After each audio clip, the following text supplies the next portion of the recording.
Good morning friends. हमने हमारे last video में पार्ट नंबर 2 चांद की चाह शुरू किया था।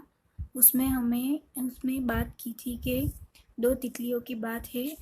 टीटू तितली अपनी माँ से चांद चाहिए की फरमाइश करती है।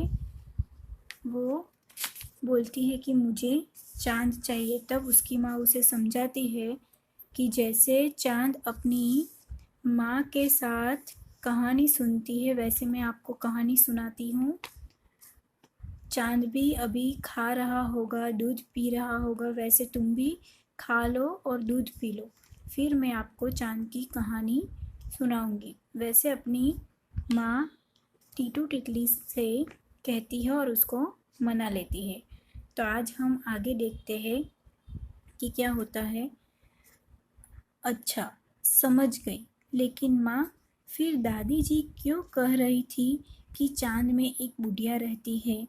मुझे भी चांद में बुढ़िया दिखाई दी थी। वो बुढ़िया वहाँ कैसे पहुँची? माँ ने कहा, बताती हूँ। चांद पर बहुत बड़े बड़े गड्ढे हैं, वे बहुत गहरे हैं।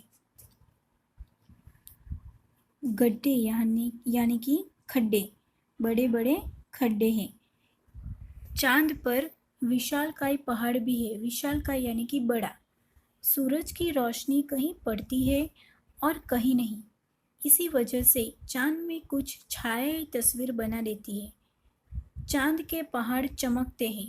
जो हिस्सा काला और धुंधला दिखाई देता है वह चांद के मैदान और गहरी घाटियां हैं। गहरी घाटियां यानी कि ऊंडी खीण। अच्छा, अब मुझे चांद लाकर कब दोगी? टीटू ने पूछा। टीटू कौन है? तितली है। माँ ने कहा, पहले चांद की कहानी तो पूरी सुन लो। चांद पर भी दिन और रात होते हैं, लेकिन चांद की एक रात हमारी कई दिनों के बराबर होती है। और वहाँ दिन में इतनी गर्मी पड़ती है कि मेरे पंख जल कर खाक हो जाएंगे। चांद पर इतनी गर्मी पड़ती है कि मैं पिघल जाऊंगी। रात में इतनी सर्दी पड़ती है कि मैं आइसक्रीम की तरह जम जाऊंगी और मेरे पंख भी जम जाएंगे। फिर मैं उड़ नहीं पाऊंगी। सच्ची माँ? टीटू ने पूछा। तो देखिए स्टूडेंट, यहाँ पे टीटू की माँ उसको कहानी कहती है और कहती है कि चांद में दिन रात कहीं पृथ्वी से अलग होते हैं। वहाँ पे ज़्यादा गर्मी होती है और ठंडी भी होती है। तो देखते हैं आगे। माँ ने टीटू के सिर पर हाथ रखकर कहा, अपनी जान से भी प्यारी टीटू की कसम, मैं सच कह रही हूँ। ये सब तो किताबों में भी लिखा है। वैज्ञानिकों ने इसका पता भी लगाया है।